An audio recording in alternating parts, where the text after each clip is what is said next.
Hey guys! Today we're going to finish up our section on permutations and combinations. Yesterday we talked all about permutations, and we learned about this formula where we have NPR. N is the number of items, P is standing for permutation, and R is how many items you're taking at a time. And we use permutations whenever order is important. So if it matters, first, second, third place, batting order, jerseys that you're assigning for different players. So these are all instances or situations where the order matters. Okay, today we're going to talk about when does order not matter. So if we think of making a pizza, and you go to, let's say, Zorba's, and you order a pizza, and we're not talking cheese or sauce or crust or anything like that. We're talking the toppings that go on it. If you order a bacon, pepperoni, sausage pizza, all meat, bacon, pepperoni, sausage, it doesn't matter whether or not they put the bacon first, the sausage first, or the pepperoni first. They all get thrown on the pizza, and your pizza is the same no matter what. Okay, so that way it's not tasting any different or any different to you depending on the order that you put the toppings on. So for a pizza, order does not matter. If we think about going to Cherry Berry and you are throwing different toppings on your ice cream, let's say you have cookie dough and strawberries and sprinkles and gummy bears all on your ice cream, it doesn't matter the order that you put those on either. They're all just toppings on your ice cream, and it tastes the same either way. So that would be an example of something where order does not make a difference. It doesn't change anything. This is called a combination when order does not matter. So it's a selection of objects without regard to order. Okay, order does not matter. For example, if you're selecting 2 side dishes from a list of 5, the order in which you choose the side dishes does not matter. You don't care if they put the beans on first or the corn on first. It's all the same side dish, okay? They're not layering them, they're not doing anything like that. So when we look at combination notation, NCR represents the number of combinations of n objects. So if you had 5 pizza toppings, chosen 3 at a time. R would be that 3.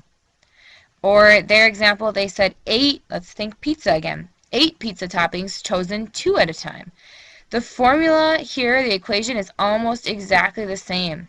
The only difference is this R factorial that shows up first. Okay? And that's to take care of anything that would be repeated. So, for example, if you have your 8 pizza toppings chosen 2 at a time, if you have green peppers and green olives, or green olives and green peppers, it's the same thing. So we would have to get rid of those overlaps. So for this one, 8 toppings chosen, that's how I read it, 2 at a time, is 8 factorial divided by your R is 2 factorial, right here, all times 8 minus 2 factorial. When I simplify that, 8 minus 2 gives me 6. So now we have 8 factorial over 2 factorial times 6 factorial. Just like I did yesterday, we could write these out and have 8 times 7 times 6 times 5 times 4 times 3 times 2 times 1 over 2 times 1 times 6, 5, 4, 3, 2, 1, all multiplied together. And it's super easy to see here that the 6's cancel. The 5's, the 4's, the 3's, the 2's, and the 1's. All of those cancel out. So we have 8 times 7 over 2 times 1. And we can even keep on simplifying here. We can see that 8 is divisible by 2, so we're left with 4.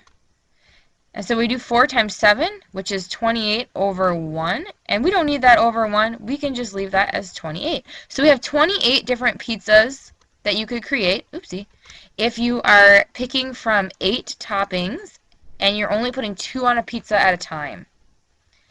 So we have another question here. In how many different ways can you choose 3 types of flower bouquets from a selection, or flowers for a bouquet, excuse me, from a selection of 15 types of flowers?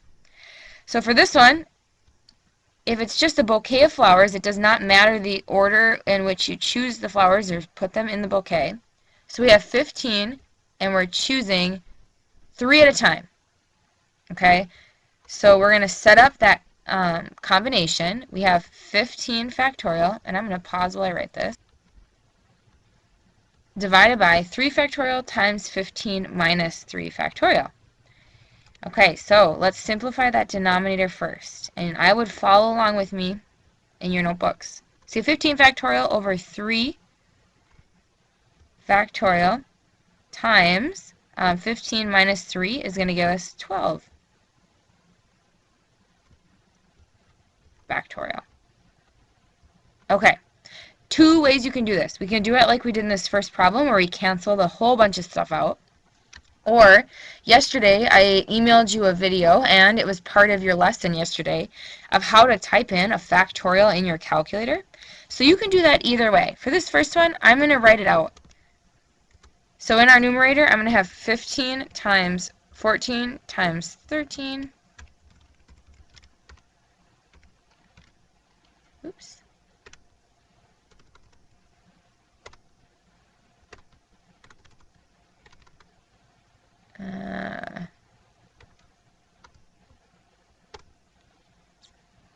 Okay, so it's going to look something like this. 15 times 14, 13, 12, 11, 10, 9, 8, 7, 6, 5, 4, 3, 2, 1.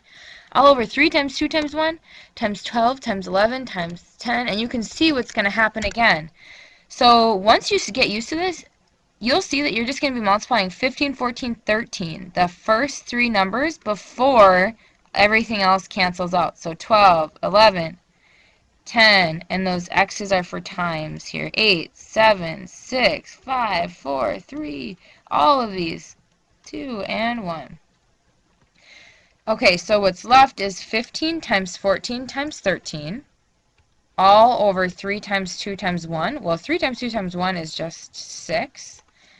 And 15 times 14 times 13 is 2,730.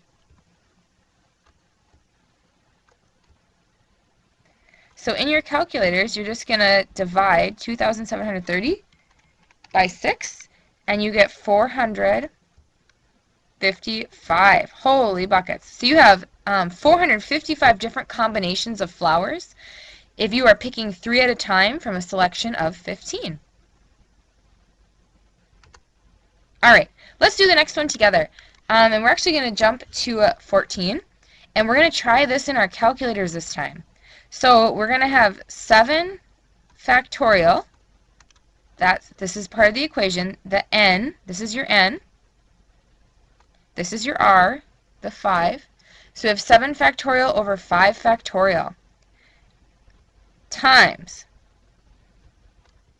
7 minus 5 factorial.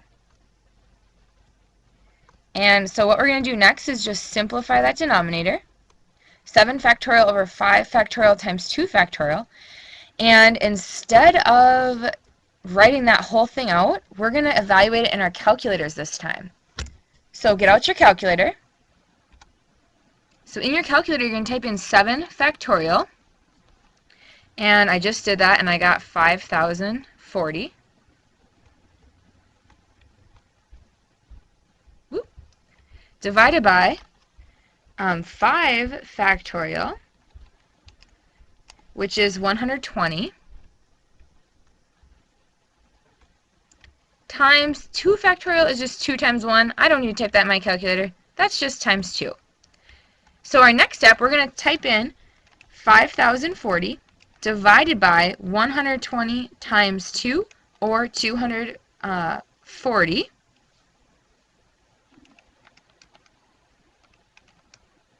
And give you a second here. What do you get? You should get 21. 21 different combinations to pick 5 items at a time from 7 items where order does not matter. Alright, next, I want you to try a couple on your own. And so I want you to hit pause and try 18 and 19 all by yourself. Get your answers written down, compare it with a partner when you're done, and then hit play and I'll have the answer for you. Alright, so when you did 18, you should have gotten 7 And it doesn't matter which way you do it, if you type it in your calculator like we did here, or if you write it all out like you did on this one here, either way will work. For number 19, you should have got 15. Okay, so we can, oopsies, we can use the same process for word problems as well. So if we look at number 25, we have 100 comic books to choose from. And for these ones, we are just deciding whether it's a permutation, order matters, or combination, order does not matter. So we have 100 comic books to choose from at a local hobby store. How many different sets of 10 comic books could you choose to buy? So for this one, does the order that you choose the comic books matter? Or do you just care that you got the 10 you wanted? For this one, order does not matter. So that's a combination. You're just grouping those things together. It doesn't matter what order they're in. For 25, you have 10 pictures to arrange in the scrapbook. How many different ways can you arrange 6 of the pictures on a single page? Does the order matter here? If you have 10 pictures to arrange and 6 of them on a page, well, your pages are going to look different with how many pictures are on there. So I would say that that one's a permutation. On this one, a basketball coach chooses his 5 starters from 12 players. How many different groups of starters are there? For this one, you have 5 starters. If you start or you start on the bench, you are going to care. So the order here does matter. That's a permutation. So that's about it, guys. After today, you should know what the multiplication counting principle is, what a permutation is, what n factorial means, and what a combination is. So hopefully we can check all 4 of those boxes. And you have an assignment, and that is not it. Refer to the backboard for your assignment. This is all of them grouped together. Yours is on the backboard. So have a great rest of your day.